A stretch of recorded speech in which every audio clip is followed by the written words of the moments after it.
We've just had the Miami Grand Prix and there's only one place to start, and that was an absolute masterclass by Max Verstappen, wasn't it? P9 start, and I thought it would be a lot harder for him to get through to the field than it actually was, wasn't it? By about lap 15 he was in P2 already. Alonso had predicted lap 25, but it wasn't to be.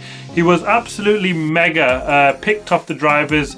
The brilliant move with Carlos Sainz, was it, and Leclerc and Magnussen, that's my notes there. Leclerc and Magnussen, when he made the DRS open and he passed the pair of them very early on, and it just showed the strength of that Red Bull. As soon as that DRS opens, there's nothing like it. It's absolutely brilliant what they've worked out with that one.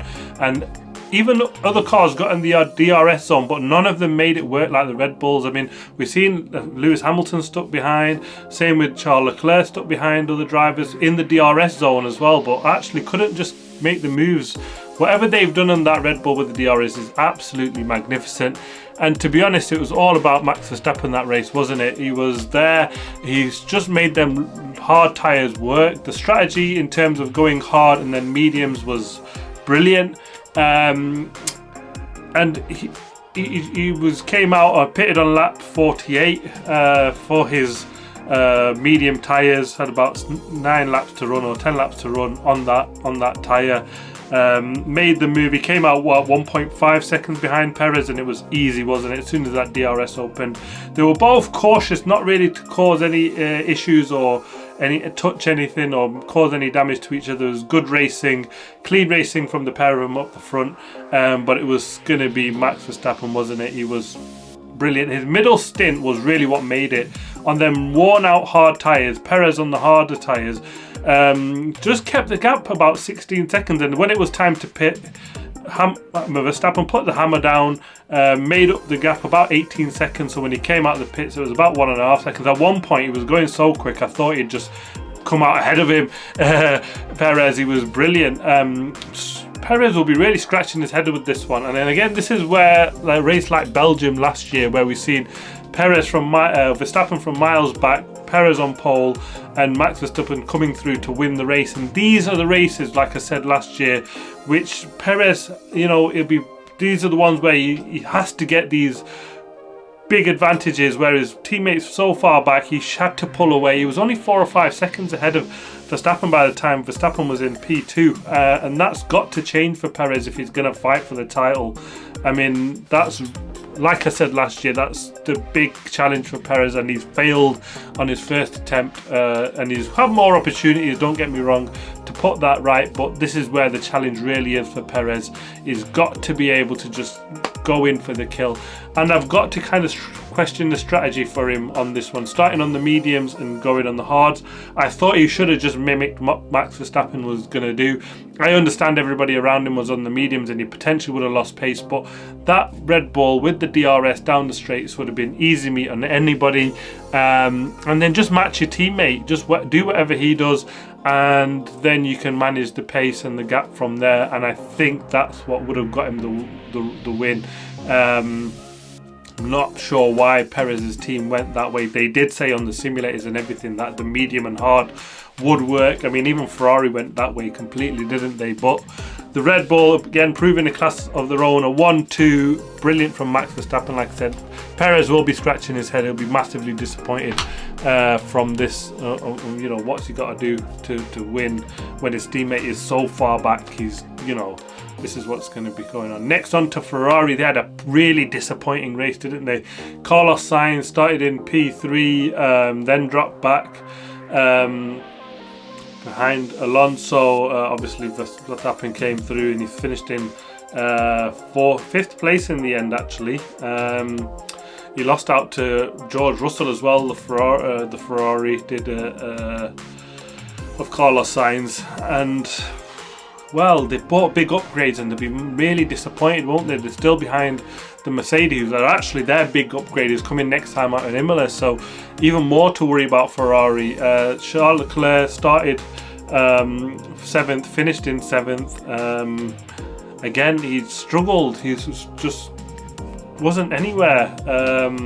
Pitted on lap 18, and when he did the the medium hard strategy, same with his teammate, which is, I'm surprised given Leclerc was so far back, they didn't split that strategy. That's what they did on the Mercedes, and to be honest, Mercedes were quick either option, with Russell on the medium hard strategy and Lewis on the hard medium, but it did pay dividends for both of them. But yeah, what a Ferrari got to do to get that car working in race conditions. Under one lap, we've seen they've got the pace, but they really need to switch it on in the race. Mercedes, they've got the other problem actually. They don't have any one lap pace. We've seen Lewis Hamilton started in P13, George Russell started in P6, but in the race, Russell got up into 4th place. A crucial move when he came out of his pits on Stroll. It was a good battle for him then, and then he made the overtakes, didn't he? When he needed them, he passed Gasly, Ocon, and then he was only just 1.3 behind Sainz after that, and a nice pass on him on lap 38 on Carlos Sainz, under braking. Their DRS got them in the zone and made the pass, and it was crucial for him in his race, and that seen him off his way in 4th place, and a brilliant result for George Russell that actually. And Lewis Hamilton started in P13. It looked like he was making steady progress. Then obviously whenever we're on pits, he went long on the hards, was running up in about 8th and 9th place, and then actually when he pitted and we came out on the mediums, he was on fire, wasn't he? He made the pass on Ocon, which was crucial actually. Ocon pitted just 1 lap after him, and they were both on the hards, running alongside each other on that hard medium strategy, and it was crucial that he passed him under the pit lane when he came for the pit. So it was a nice move on Gasly as well, and then a good move on Charles Leclerc on lap 55, and then off he went. So yeah, good recovery from him, and good points for Mercedes. They'll be really hoping for these Imola updates to try and give him that 1 lap pace. I think that's where they'll really look to key, and then try and get that battle to Aston Martin's. Aston Martin, P3 for Fernando Alonso, another podium for him, 4 out of 5 this season.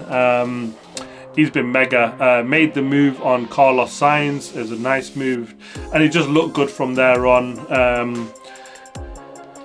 He had 6 lap fresher tyres when he made the pass on Sainz. He, held his tyres well, used his strategy well as always, and it was brilliant to see, wasn't it? At halfway through the race, he was busy watching Stroll when he came on the radio saying what a nice move from Stroll into that turn 1 route, which it was, and yeah, that's Fernando Alonso for you. His brain is just all over the place, as well as doing all them a million things in the car, and driving and overtaking and whatever. But he had a lonely race today, but a solid result from him. Lance Stroll, he started in P18th. He'll be disappointed he's finished in 12th. He went for the hard medium strategy, but on the mediums he didn't quite make the moves. He lost out to Lewis Hamilton. He had a nice move on Albon on the outside in the end, and then into Bottas to get into P12, but he'll be really disappointed, especially against the pace is in the car. Look at Alonso in solid P3, why he's not been able to make the moves further up the field or earlier for that matter. So mixed results for the Aston Martin team, but brilliant from Fernando Alonso again. Alfa Romeo, Bottas started in P10, but again struggled in the race, finished in P13. He was running there throughout pretty much the race. He couldn't hold off Stroll or Yuki Tsunoda, and then that seen him fall back at the end. He went for the medium hard. It just wasn't the strategy, was it, for this race? Zhou Guanyu started in 14th, finished in 16th. He went for the hard mediums, but yeah, it didn't work. He pitted early though. He came out, he pitted late, but then came out in P16, but then didn't have the pace to make any moves like we've seen the others do, Hamilton especially, making the moves up the field. The Williams team, Alex Albon started in 11th place after a brilliant qualifying for him. Expected him to hopefully try and get a point for him, but just didn't have the race pace, did they, the Williams team this weekend? He's finished in P14. He went for the medium hard strategy, and that really wasn't the one, was it? Like I've said before, they struggled. Logan Sargeant on his home race, he'll be disappointed, but probably just glad to finish. He was 20th, finished 20th. He made 2 places up at the start, but that was it. Dropped back early on and then ran last. I'll be disappointed from him in the Williams. McLaren had a poor race again, haven't they? Lando Norris started in 16th, finished 17th. Piastri actually started 19th, made a really good start, made up 5 places, but then just dropped back suddenly. No pace in that McLaren. Yeah, they both started on the softs tyre and then went hard, so I don't know what that strategy just completely didn't. They were only team on softs, and it kind of paid off obviously early on in the starts for Piastri, obviously not for Norris so much, but yeah, strange result for them, and they'll be disappointed. The Alpines actually had a good race, didn't they? Good points for them. Pierre Gasly, after the qualifying yesterday, started in 5th. He's ended up finished in 8th place. Steady behind Russell, and then after he pits came out in P10.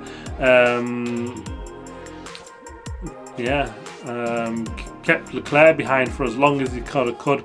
Made a mistake, unfortunately, and that let Leclerc past.